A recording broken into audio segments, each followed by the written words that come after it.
I'm Becky Lloyd-Pack. And I'm Becky Stanton. And this is the Doing Business Differently podcast.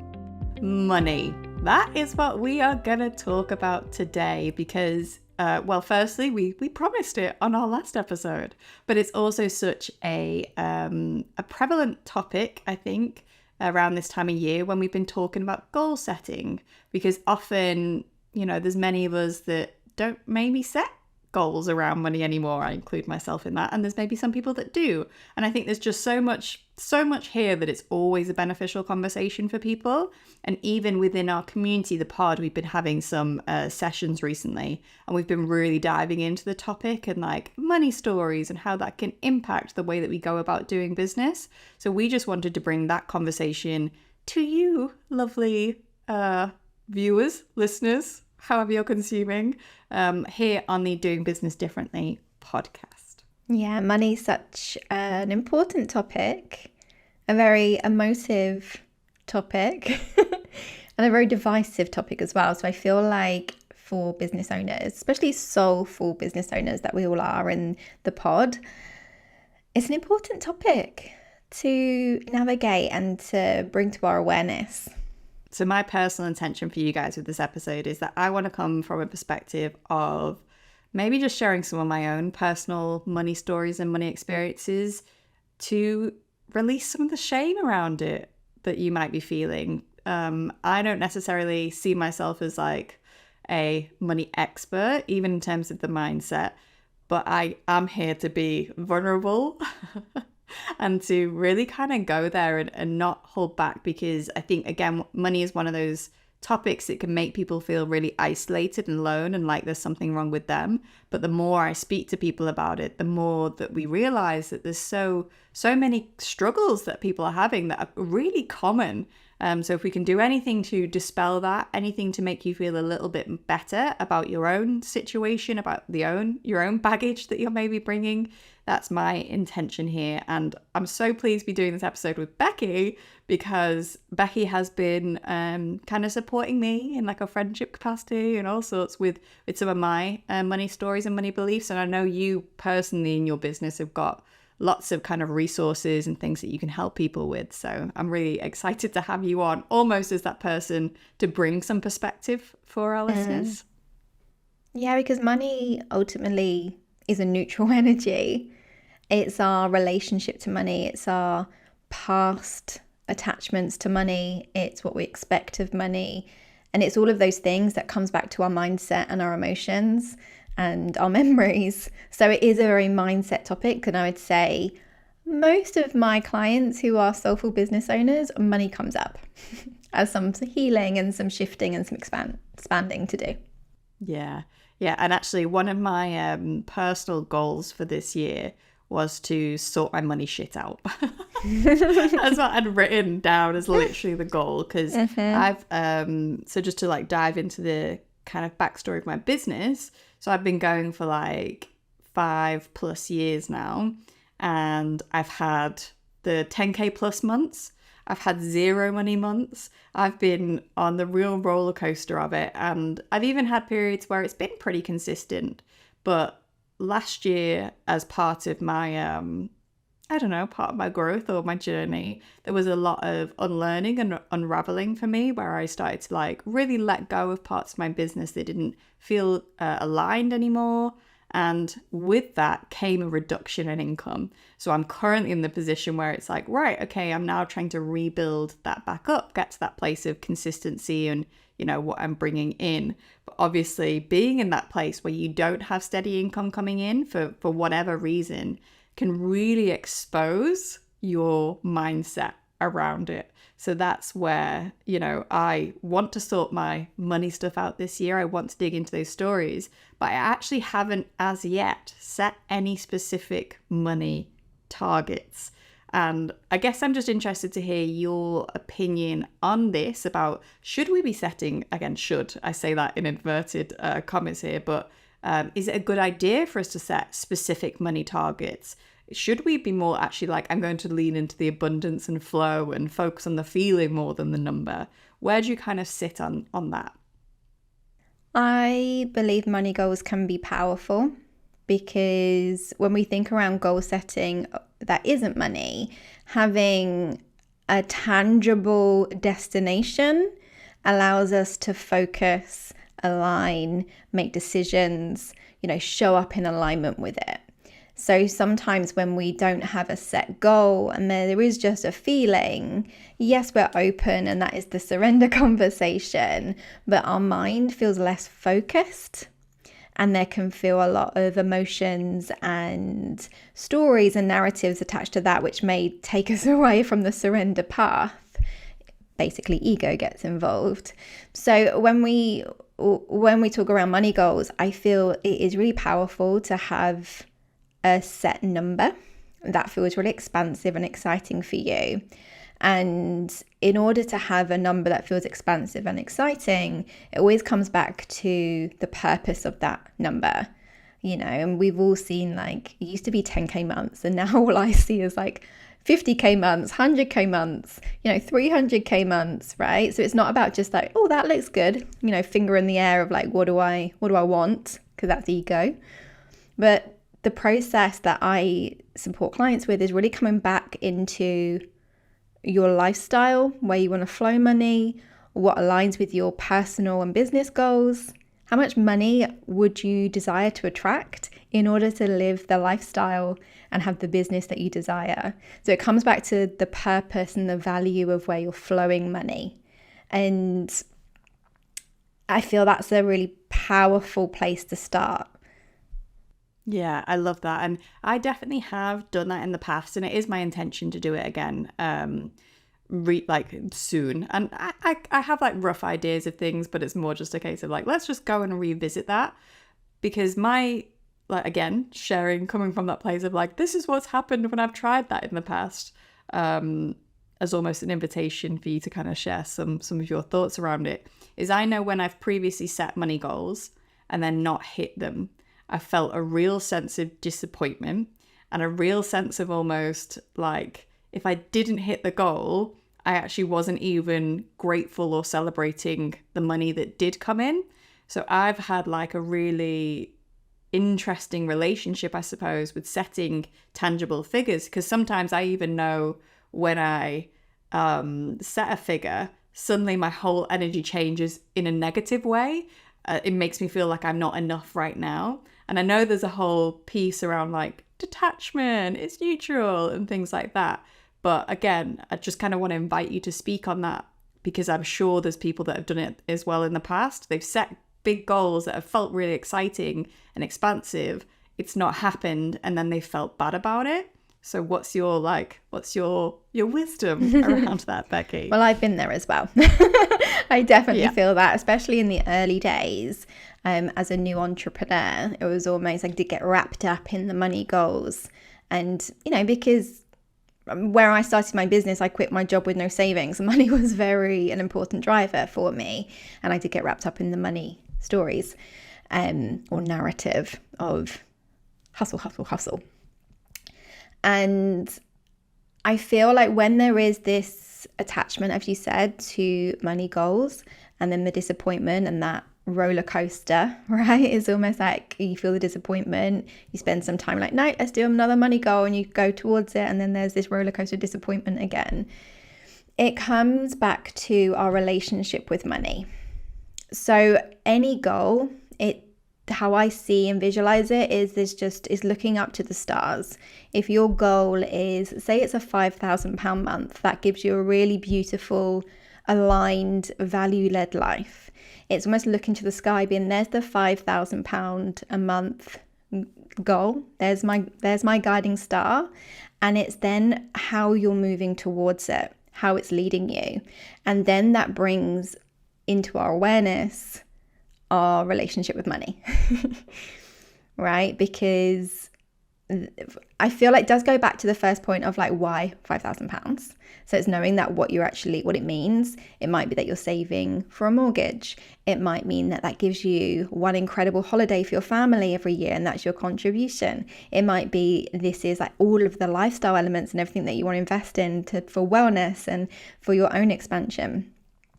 And if it's feeling like that feels too far away or not achievable, it's really shining a light on your relationship with money. And when I say relationship with money, it's very much your beliefs around money itself. As I said, money is a neutral energy, just like the wind, right? And it is more tangible in our society of like what it brings, but energetically, it's no different. So it's very much your beliefs about what money is. There's the stories and your identity around you with money, which can very much be inherited from family and what you grew up in. And then there's the emotions around money, which are linked to the beliefs in the story, but how you feel about money. And then there's the patterns, that actually when you have money or don't have money, what is that cycle of behavior, that expected cycle of what's going to happen with money. And for me, when I was feeling into these money disappointments, what came to light was my relationship with money was more of the feast and famine. I can attract money quite easily, but I spend it all. So I do have that cycle. And when I looked into my family patterns, that's where it came from. It's very much this scarcity, this abundance, this scarcity, this abundance. And it really was for me to really look into why I didn't feel safe holding on to money. Where did that pattern of needing it to go come from? So I think it's when whatever the pattern is for you, and this disappointment cycle is a very common one with not hitting the goals, it's just an invitation to have a look at your relationship with money.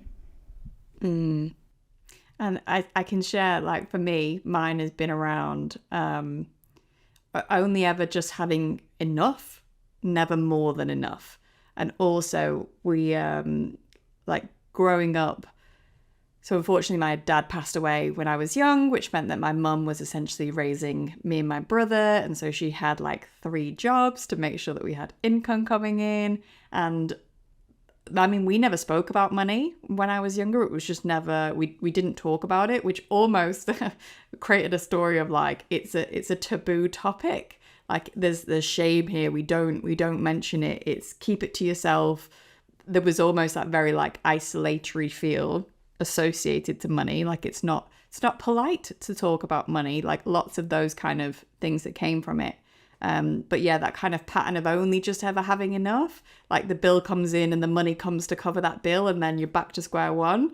Like, and that is a pattern I can still see that repeats now in my life as well. And then almost like the way to get money is through hard work and sacrifice. That is the other story that I have, that if you're not working hard, then you're not going to be earning money. Like it requires sacrifice. And so I even know that actually some of my money stories and relationships with it is almost because I've done so much healing and self-development and worked on my lifestyle. I'm in a place now where like my day-to-day, I freaking love it. Like I love my life and how it plays out.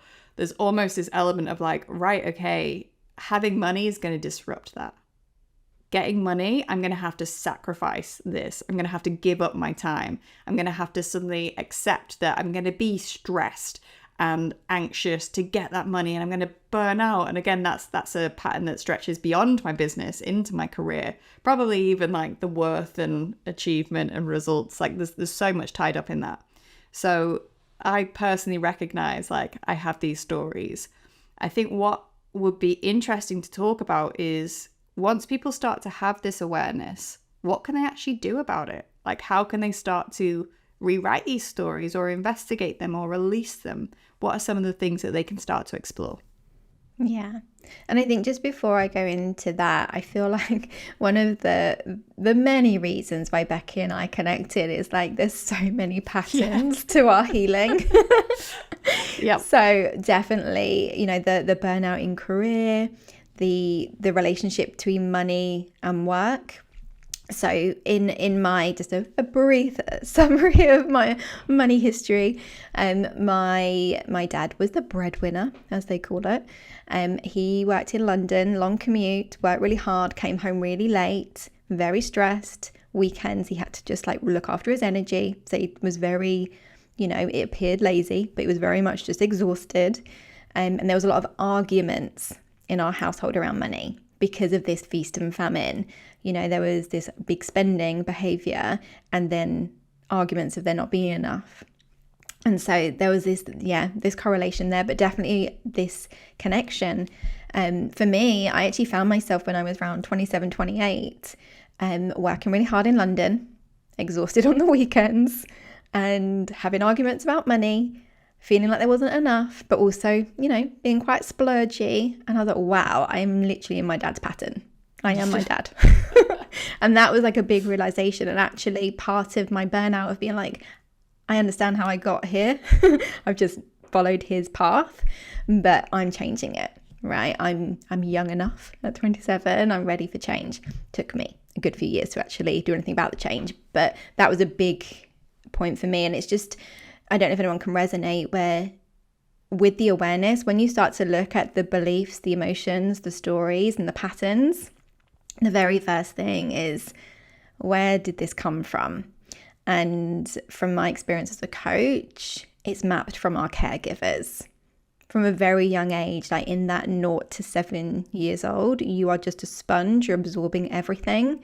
And so money, and this concept of money, is almost the foundation that's built within you. So that awareness alone can be quite powerful, of being like, I understand where this comes from. And then it's around having the choice to be like, and it ends with me. I'm changing this family story. I'm changing this pattern, right? If you in your family, or if you are having children, you're like, I'm not having this pattern handed down. Let's change it for myself and for everyone else. And we know it has a ripple effect. So the awareness alone can be really powerful. And it's not like an overnight thing. It's not necessarily that you journal and then you're like, right, change is happening now, right? It's just this start of a new path of like, okay, I can understand why these patterns are showing up for me. And I feel as business owners, I always laugh with my friends that for all of us that have decided to go down this entrepreneurial path, it's almost like we've signed up for like the biggest healing experience, because all of the shit comes to light. All of the shadows are like amplified, and money gets amplified as well. I mean, everyone has, like, money probably is the biggest topic, but I feel like for entrepreneurs, especially where like there's more instability in income, it really does raise its head around the patterns.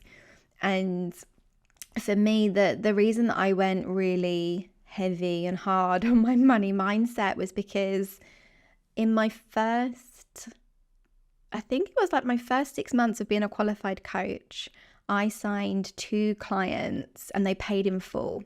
And I recently put my prices up to £3,000. So in 10 days, I had £6,000 in my account after not really earning any money, while I was qualifying and while I was finding myself. And I spent it all in about 10 days. It just went, it was like all these things that had been on like my manifestation list of like, oh, when I get £6,000, this is what I'm going to spend it on. It was very much from ego. I think I bought a chair. I invested in this coaching that I thought I needed. It was very masculine coaching. Just bought things that I thought I would have once I had £6,000. And then there was this realization of like, I'm back to zero. Hadn't considered tax, hadn't considered any of the businessy things. It was just like a shopping spree. And it was almost like, I'm seeing this like pattern that my family had, is this all or nothing energy, feast and famine. For 10 days, I felt like a queen. And now I'm back to feeling like a pauper. And that was really powerful for me. So what I did in those days where I didn't have any more money to invest in coaching because I'd spent it all, I was really working on the mindset through journaling. I used tapping and meditations and activations. I really went into this state of mind, or this identity of brainwashing myself. And I know brainwashing has some negative connotations, but I really see it as this empowering thing. Your soul is brainwashing the ego.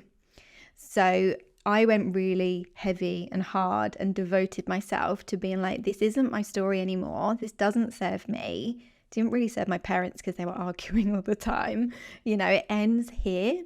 And so when you look at what the blocks are, and like the theme of blocks that I get with clients are, it's all the reasons why you can't create, receive and hold money, right? It's looking at the stories, the narratives of why you personally are not the person to have this thriving relationship with money. And it's really powerful to actually allow yourself to visualize your relationship with money as like a partnership. If you look at the patterns and the beliefs and all these ways that you're treating money, if it was a person in front of you, how is that relationship? I was very frivolous, like all of this good energy, but as soon as there wasn't enough of it, I was mean, I was horrible. I was like, where are you, come? Like needy, right? If that was a person, they would have left me a long time ago. Yeah. And I feel it's a really powerful visualization for you to be like, okay, well, how am I treating money if it was this partnership? And then starting to build the picture of like, okay, well, what are the blocks for me of like creating, receiving and holding this relationship, nurturing it. And I feel that's a powerful place to start. And then, as you've mentioned as well, there's also this connection with, when I have money, what does that mean for my life? Yeah. And it's all the beliefs that you have around money. Yeah, I think that's like, I think a lot of us can say, we really want money. We really, really, really want it. Like, want it in my life. Gosh, I visualize being abundant.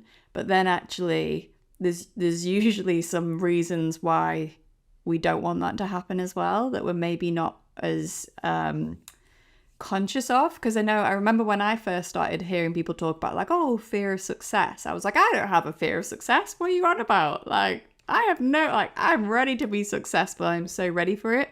But then actually, when I did dive deep, when I did start to be like, if all these things came true, what do I think needs to happen for that to be a reality? Like, what am I making this target mean in terms of how it will impact me, how it will affect me?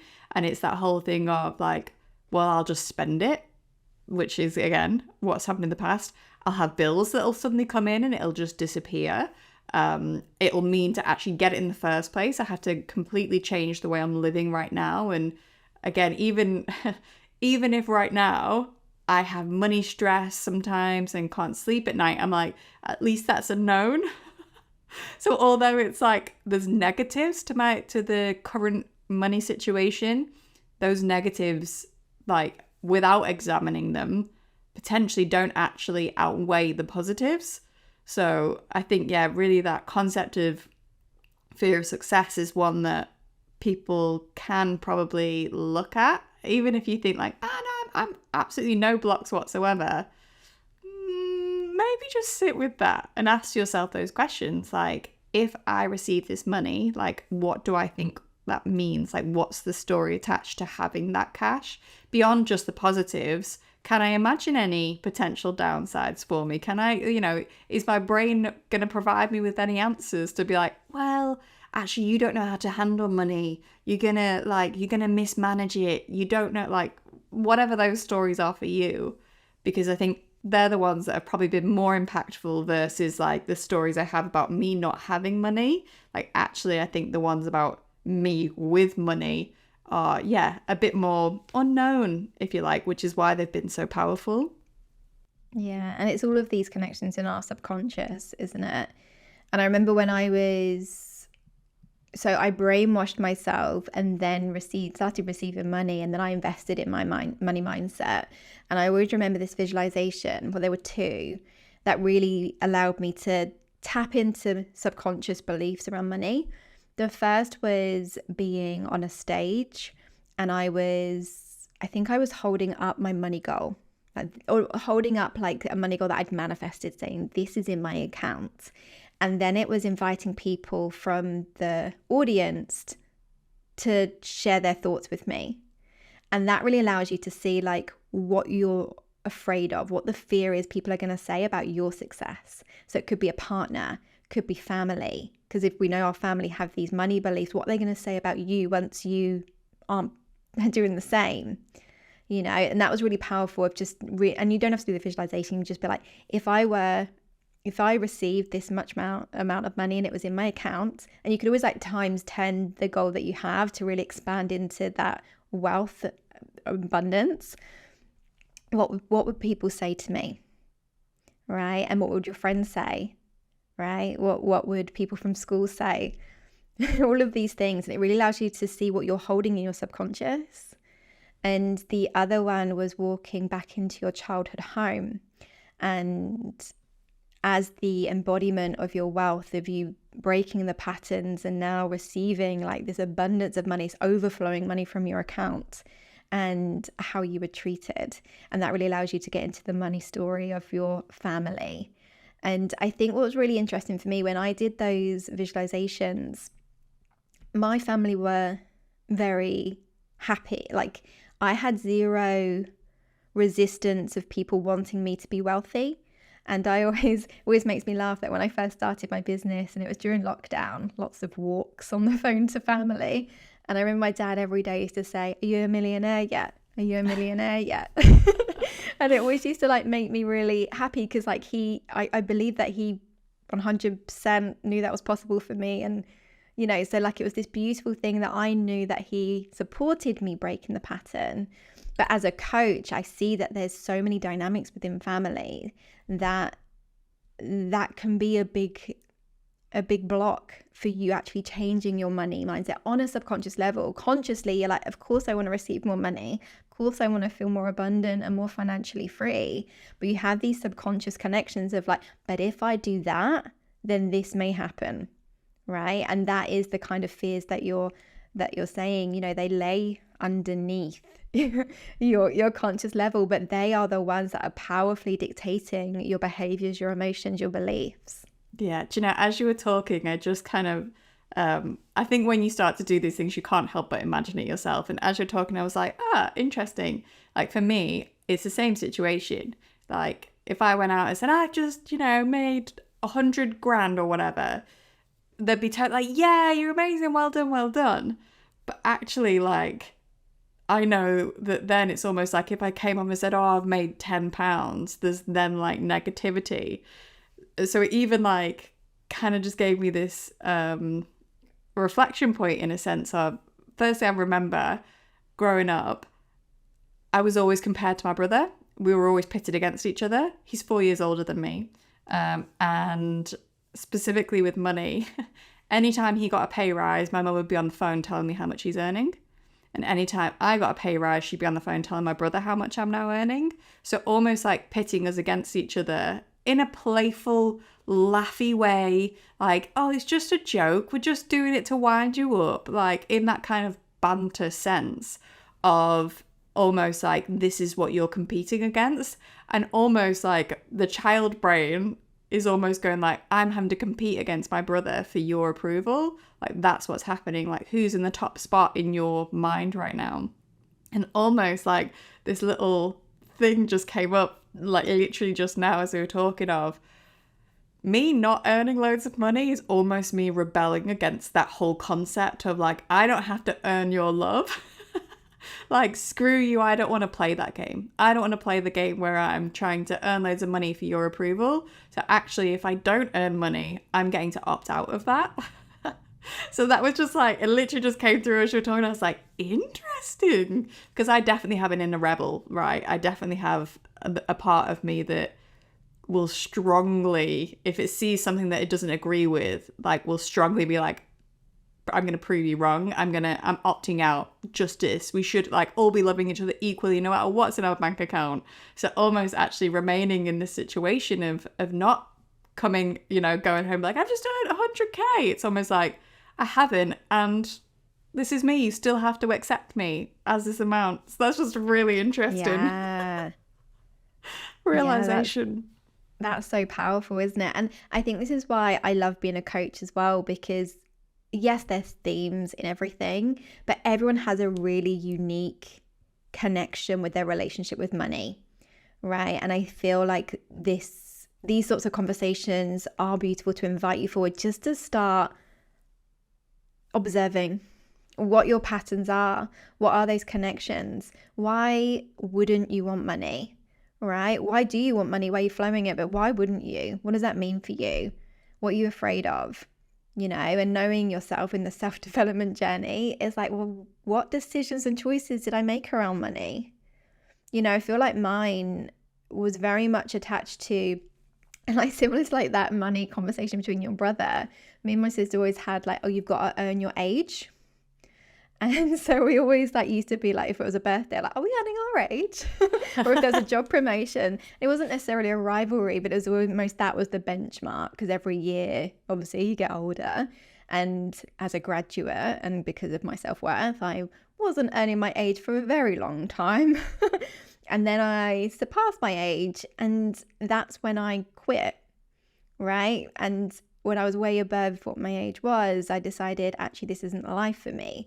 And I feel then the decision within my mind was, and like the narrative that you're given is that when you start a new business, you don't make money for a long time.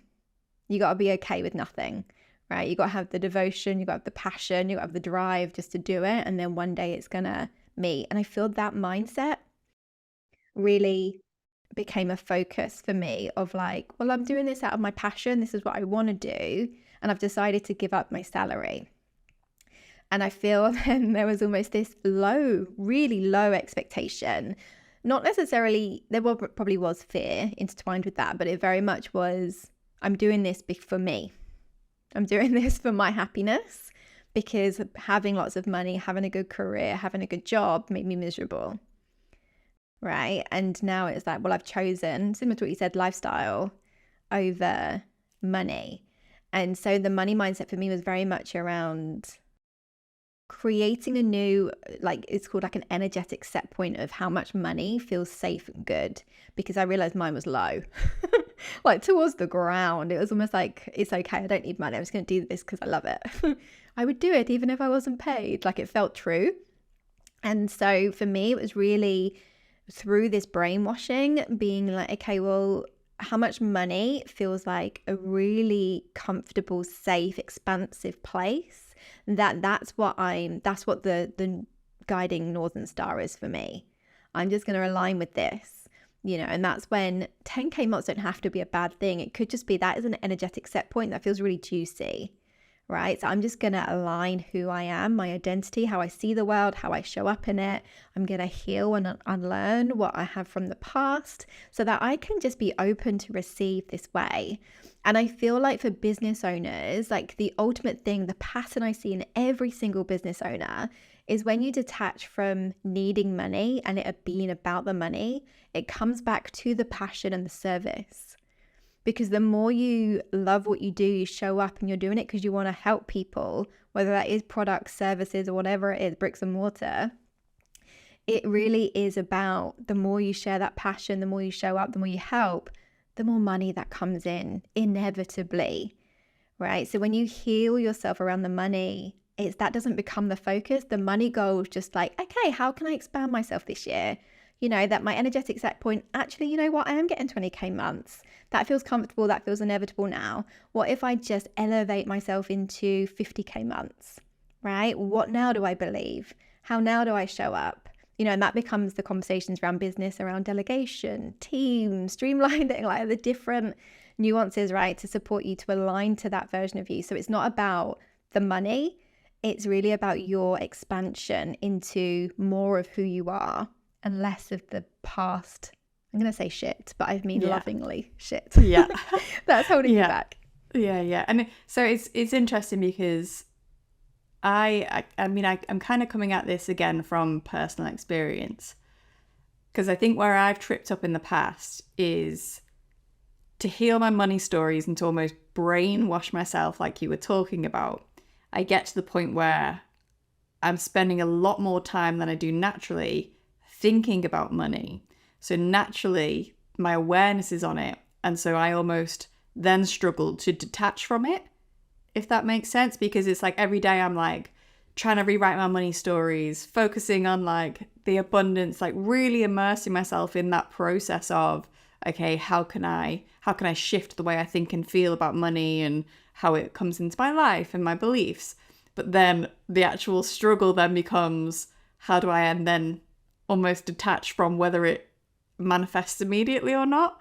Like I think it's tricky, I suppose, is what I'm saying. Like, I think there is quite a lot of, I mean, call me out if this is wrong, but it feels like there's quite a lot of work to do, like internally, or reprogramming. Let's not say work. I don't want to say that word, but there is like a certain amount of reprogramming that needs to happen to actually start to really shift into a place where you are feeling good about it.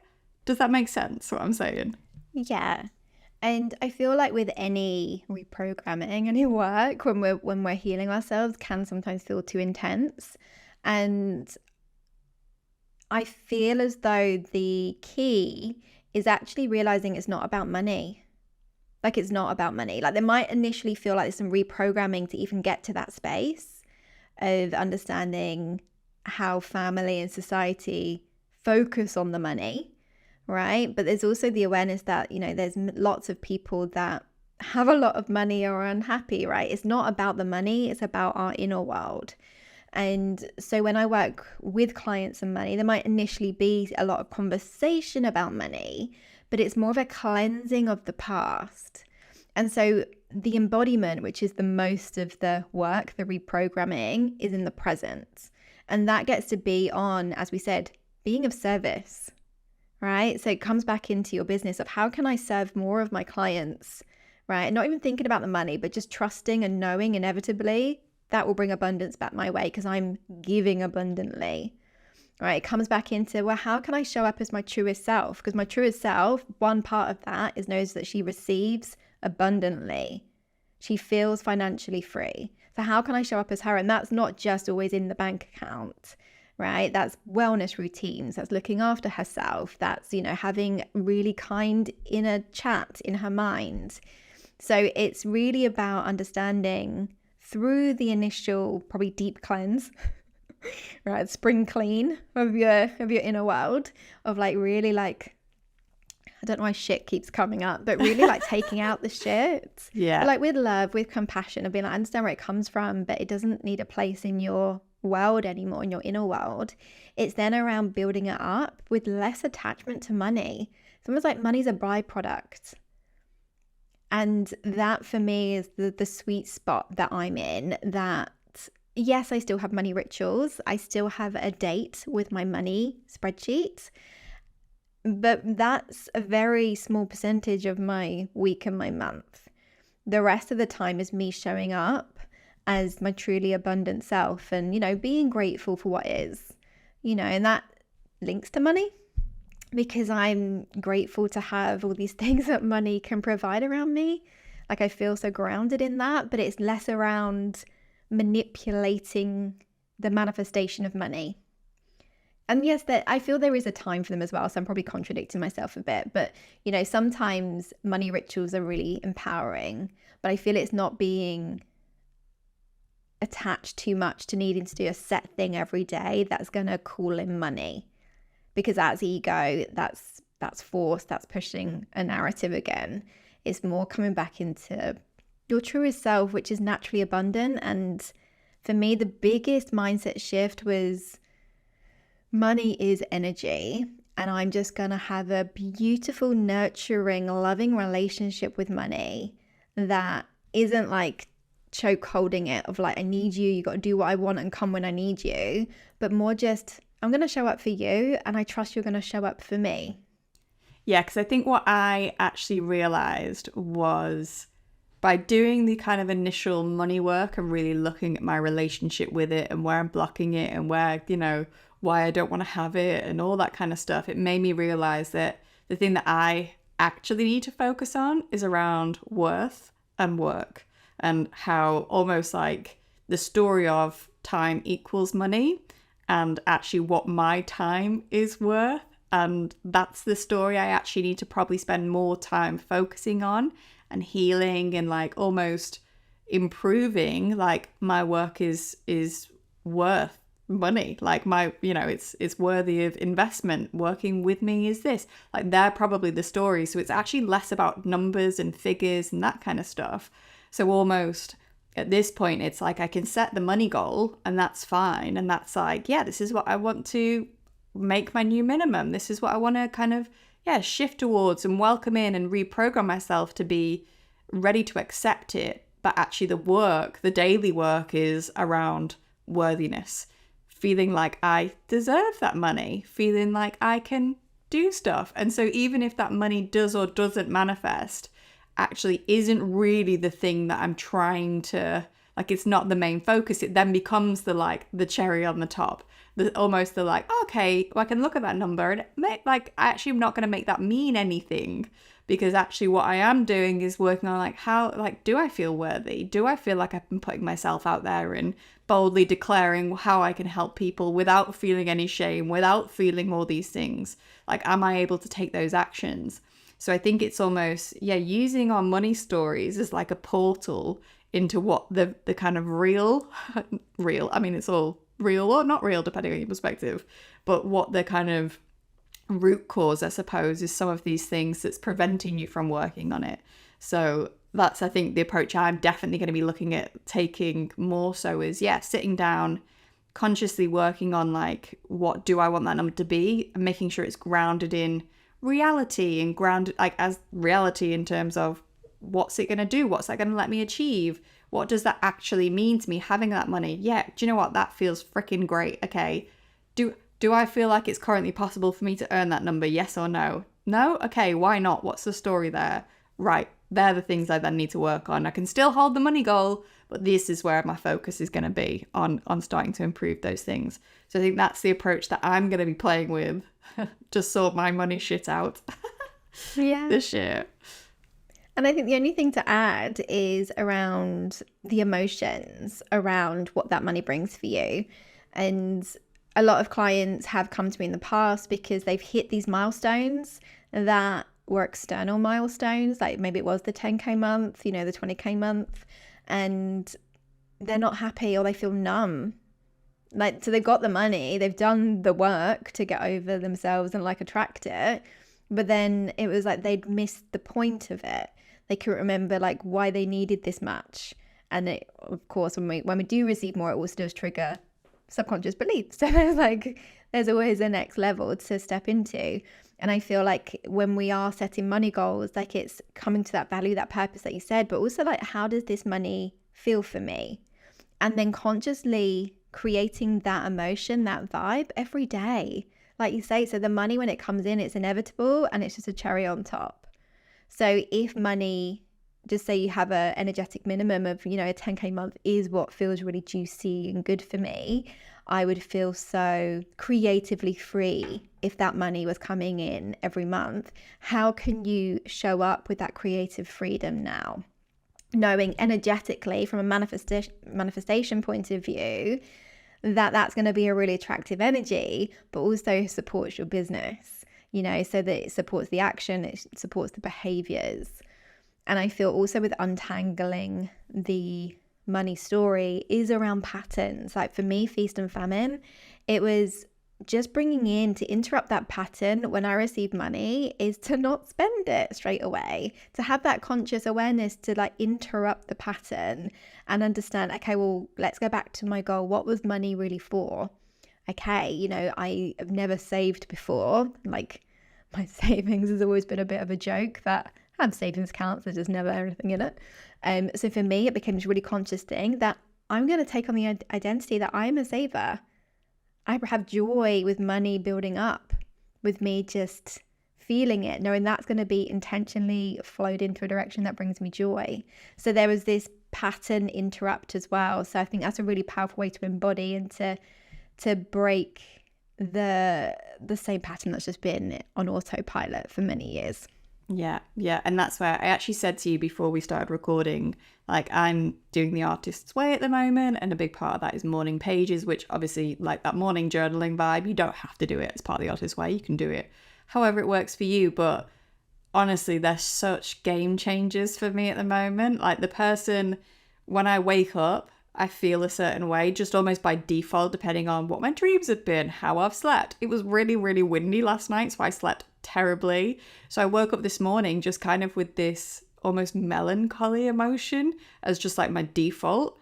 And then sitting at my morning pages, 3 pages later, I felt like a completely different person, because it was really like, I think I go into them very intentionally of like, what are my thoughts? What's going on here? And even like, I notice I'll get to a certain point and then I'll reach for my phone. So I deliberately put my phone across the table, because actually like getting up to reach all the way over is enough of like almost the pattern up to like, wait, what am I doing? That's not what we want to be doing right now. And coming back and like, why, like what's the emotions I'm trying to avoid? What do I let go of? And how I've actually been doing it is like the last half page or last page I've been dedicating to affirmations, dedicating to actually consciously writing new beliefs. And again, as part of the Artist Way, she has ones that she suggests, which is what I've been leaning into, and it's all around like creativity and things like that. But I've almost like, I write those ones which feel so expansive, ones where it's like, oh, my dreams are given to me by the universe and the universe has the power to fulfill them, like things like that feel really like, oh yeah, like almost if that was true, oh my God, that makes me feel so happy and excited and alive. And I really want that to be true. So I'm really going to step into it. So almost like dedicating that last portion to what are the beliefs that I want to have. And so again, I've started to introduce some more ones around money, around like the more creative work I do, the more money I receive, the more kind of I follow my internal nudges and worry less about my head and strategy and actually follow that, the more money I receive. So I've started to really just play with affirmations in that written sense. Because I don't know, it's different for me. Like speaking affirmations out loud, I don't resonate in the same way as writing them down for some reason.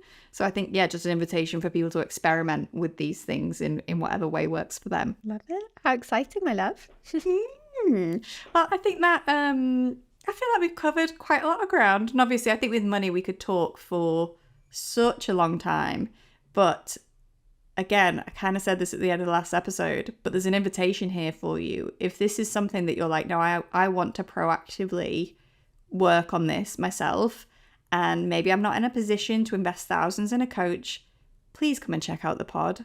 We would love to be able to support you on your own journey with this, because I will say, like, one of my things is I definitely had a pattern in the early days of I earned money and I immediately invested it all, because that's what the common narrative is in early days business. You make money, you spend it, you reinvest it, you constantly up level, and actually that kept being the same cycle.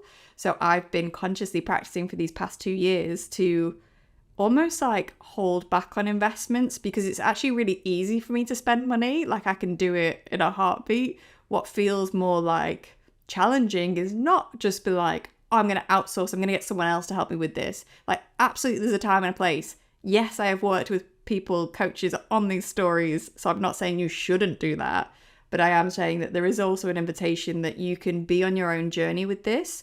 And Becky and I and the other ladies inside the pod community are here to support you on it as well. So please don't feel like you're stuck alone and you can't do anything about it. You can't upgrade your money mindset because you don't have enough money to even invest in the first place. There are ways to actually begin this journey on your own. So yeah, please do check out the pod. It's linked in the show notes below. Yeah, any closing thoughts, Becky? I feel the only one that came through then was that we've spoken a lot around like our thoughts and our emotions and very much in the head. So somatically, I feel like move your body as well with money. So something that I used to do a lot was like a money dance, which sounds probably more strippery. But you like, used to dance for money, did you? Oh, yeah, all the time. That's what got me here. But yeah, I feel like have a song that is like your abundance money or an abundance playlist. And when you do feel really in your head around money, dance through it. Dance it out. Move your body, like shake through the old pattern. So I just felt cool to say that because we spoke a lot around like in the head. And you know me, I'm all about the emotions in the body too. Yeah. Dance absolutely. For money, baby. Yeah, just... I feel like I can make so many jokes here, but I think it's probably best not to. And no shame as well for the other side of the dancing for money. That's why I wanted to stop myself, because I was like, I don't want to make a joke that's just like thoughtless, when actually it's like, do you know what? You got skills, babe. People want to pay you money for who you are. Whatever way that works for you is great. So yeah, but I think that's like a really, really important point, because I think a lot of the time when we're thinking about money, we can get stuck in the head.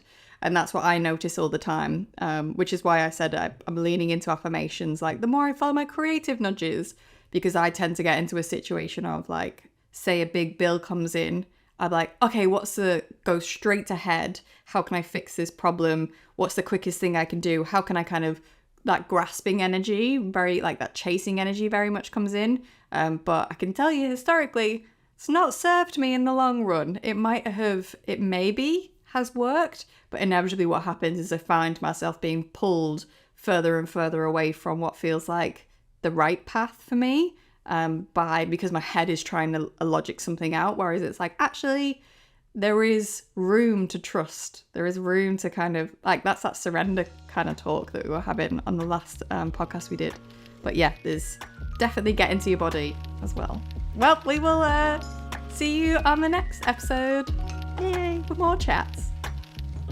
Lots of love. If you enjoyed this episode, make sure you hit that subscribe button wherever you're listening. And if you're listening to this over on our Substack, we'd love for you to join the conversation and let us know your thoughts too.